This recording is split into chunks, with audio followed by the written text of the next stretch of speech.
Hi, it's Eric from Real World Readiness. Today we're going to talk about this Jackery 240 V2 solar generator. The backstory on this is we had a power outage here last summer for about a week or so. We were out of power, and I learned a lot of lessons from that and put them into practice. One of the lessons learned was that I needed a way to charge my small lights, my phone, all your miscellaneous little electronic devices, because all I had was the vehicle, my car, and I didn't want to be out there running all the time, and they charge slow. It can only charge one or two things at a time. So long story short, after that evolution, I bought this, and I've been pretty happy with it. I've had it for about 6 months now. Let's take a look at it together and I'll tell you all about it. First thing is, it's a solar generator. What that means is kind of a deceptive term. It's not exactly a generator so much as it is a battery bank with built-in ports for charging and things like that. It comes with a solar panel that you can charge the bank itself with, which is where it comes up with the term generator. But it's not a generator in the same sense that a gasoline generator is a generator. It's more of a storage device with a solar charging option. Anyway, let's take a look inside the box and see what we got. All right, here's what you get inside the package. You get the unit itself, which, as you can see, is small, fairly compact. It's not particularly heavy. Pretty well built. It feels pretty solid. You get a foldable 40-watt solar panel, which collapses down pretty small for transport. It's kind of neat that it can collapse like that. And you get a bag with the cables and the owner's manual in it. Now, paper owner's manual is nice to have. If you are in a long-term no power situation, you're not going to be able to get online to access manuals. A lot of people, especially electronics, don't give you paper manuals anymore. And as an old fellow, that really annoys me. I like getting a hard copy of the manual. This whole setup costs about $250 to $350 on Amazon, depending if it's on sale or not. I'm not sponsored by Jackery. I'm just sharing this because I think it's good gear that might help you out. On the face of it are some pretty simple controls. Main power, turn the unit on. Hit it twice to get the display. You'll see you have a charge meter indicating it's 100%. I charged up in a wall meter earlier. Input, output. It has a wireless and a Bluetooth function because it has an app that you can use to do something with it. But I have no idea what you would need that for. I've never used it. You're welcome to try it, but I think it's ridiculous that everything in the world has an app now. This thing works just fine without being hooked up to the internet. So it has a light, like everything else that comes with an LED in it. Has a 12-volt out car plug. Has a 110-volt AC plug. It has a USB 15-watt plug and a smaller USB, the USB 2. It has a 15-watt and 100-watt out. Button to turn on the DC, turn off the DC, turn on the AC, turn off the AC. I don't know if I pointed out, there's an output and an input labeled here. When you do have something plugged into it, we'll show in a moment, it'll tell you how long it's going to take to either finish charging or how long it can run whatever it is you have plugged into it. It's got a pretty good guess, and it's been pretty accurate in my experience so far. Simple controls, nothing to it, easy to use. Okay, I got it charged up, hooked up to a few things, ready to test the charging. There's my laptop. I've got a little LED light here, and that's plugged into an adapter in the AC unit. And I've got a little hand warmer here that hasn't been used since winter. It probably could use a bit of a charge. So let's go ahead and turn on the DC charging. You'll see I have the computer plugged in here, and I have the hand warmer plugged in here. And we are looking at charging. We're drawing about 13 watts, 14 watts. And if you look on the right-hand side, you'll see that it's trying to tell us how long it can charge that for. And as it goes up, obviously the amount of time it can charge goes down. Both of these things are pretty high draw. It looks like we're settling out around 30 watts and 9 hours of charge time. So it will not take 9 hours, obviously, to charge this item and this item. I have charged my computer from almost dead to fully charged, and it takes about 25% of the battery bank's power to do that. I imagine I've never charged this with it before, but I expect it probably takes a fair bit as well. But even so, that's 9 hours of charging both those items. And don't forget that you're not going to be charging from nothing to full charge most of the time. You're just going to be topping off most of the time. So you're not going to be drawing full capacity. All right, let's see what happens when we turn on the AC with this little light. You hear it click as it kicks on, and it is really not drawing much more at all, although it does drop it down to about 7 hours. Now I don't know what the charge status is on that light, but it does look like running off the AC circuit does affect your total amount of power that you're going to be able to get out of it, probably because it's driving that transformer as well. There's 3 devices charging off of it at once, and it'll do that according to the display for 7 hours. Like I said, it's been pretty accurate as far as how much of the juice it actually takes out to do these things. Okay, there's the TV plugged into the power box. Let's go ahead and turn the TV on. Man, we're getting normal function out of it. As it powers up, we'll take a look down here and see what we're drawing.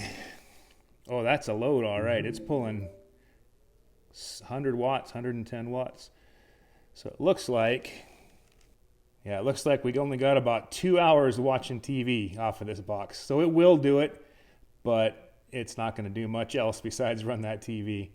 Let's try it out on a real essential. Let's see if it'll do a coffee pot. Okay, we got it hooked up to the old coffee pot. Let's see if we're having a tasty hot beverage this morning or not. Turning on the AC. That doesn't sound good. And there's an error.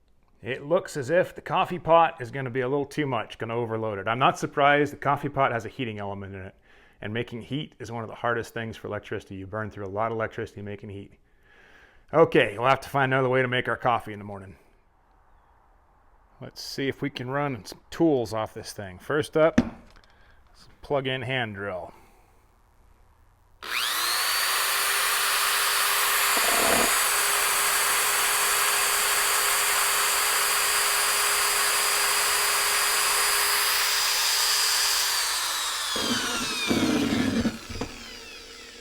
Yeah, that works. You could use that for a couple hours. Next up, angle grinder.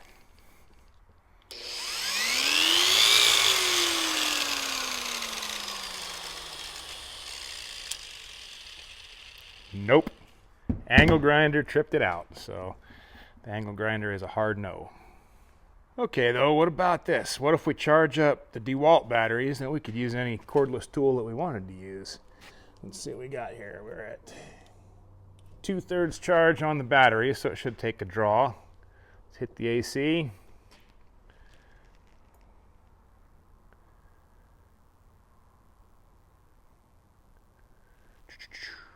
Batteries charging. And we're looking at about, well, it's dropping, but we're looking at about between 5 and 6 hours worth of charge, which should be plenty of time to charge that thing several times over. So I would say that your best bet to power tools with this unit is to use cordless tools and just use this to charge the batteries. But that should definitely work. So here's the unit all hooked up to a solar panel. I use that plywood to back it because if you don't back it, it tends to accordion a little bit and you don't get as efficient use of the sunlight. This panel is a little small. I'd probably buy a bigger one in the future, but it will work. So that's set up to plug in. It's got the plug here that plugs into the panel, and then on the front it just comes in and out through the 100-watt USB-C port. It comes with the adapter and the cord to hook it all up together. It's about 1 o'clock in the afternoon here, which is just about full sun for this time of year. Got her up and charging. Let's see what we're sitting at. All right, it's flickering because of the camera. It's not actually flickering in real life. But we're at 93% charge. We're charging at 23 watts, and it says about 0.7 hours, which is 40 to 45 minutes. And that seems about accurate. Again, this is a 40-watt panel, but you're never going to get the stated wattage out of a solar panel. It just doesn't work that way. I would, again, like to get a bigger 100-watt panel for this to cut that time in half. So if you were charging up from a dead battery to full, figure you're looking at, quite a bit more time than that. But if you just keep the panel topping it off, you should be able to manage your power solar charging is very viable on this unit. It's not a gimmick. And I would definitely say this is a very usable piece of gear in the event of a power outage, whether it's a short one or extended one. The most efficient way to charge the unit though is with just a wall plug, a 110 AC wall plug.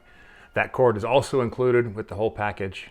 You can see that the charging is so much faster. We're at 75 watts and it's only going to take about 0.3 hours or about 15 or 20 minutes. So literally half the time of the solar panel, and that solar panel is in full sun.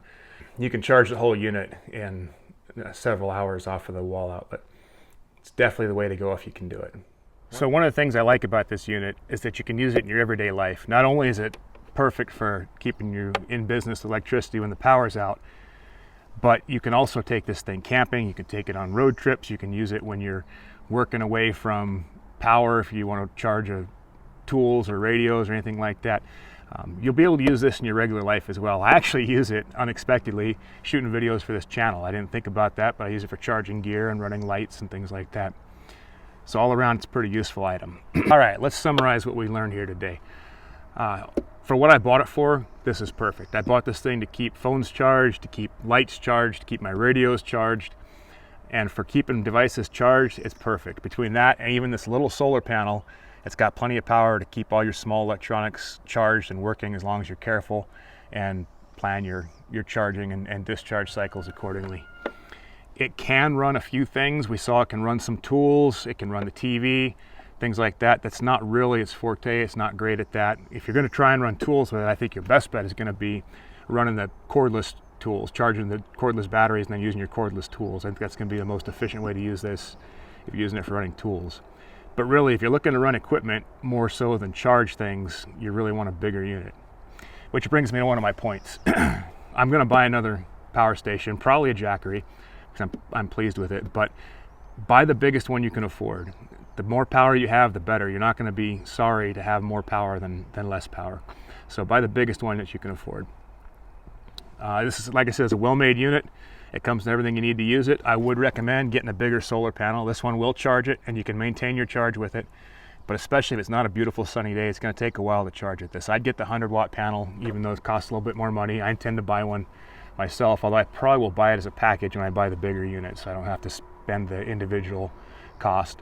Speaking of cost, these units go on sale a lot, so keep an eye on it. If you're looking to buy one, keep an eye on Amazon, keep an eye on Jackery's website. They go on sale for significant amounts, like $500 to $1,000 off the big stations, like $100 off a unit this size. They go on sale regularly, so keep an eye on the websites that sell them and get yourself a good deal on it. Finally, Jackery is only one of the brands out there. There's a lot of brands. There are 3 main brands that you'll hear talked about a lot: Jackery, Bluetti, and EcoFlow. All 3 of them are good units. I don't think, from what I've read and seen online, you can go wrong with any of the 3. So decide which one you like better than the others and check it out. Talk to people who have had them and go with them. I can tell you for sure that Jackery makes a good product because I have one. But I would not hesitate to buy a Bluetti or EcoFlow either. You got to be a little bit careful with some of the lesser known brands. Some of them are okay, some of them are not. But really, if you stick to the big 3, you're good to go. Unfortunately, none of them are made in the United States. As far as I know, there are no solar generators made in the United States that I'm aware of. So you're kind of stuck buying overseas stuff from China. But aside from that, there's really no reason not to have one of these things. All right, if you want to drop in the comments any thoughts you have on this, any advice you have for the group, and I will see you in the next video. Until then, stay safe, stay ready.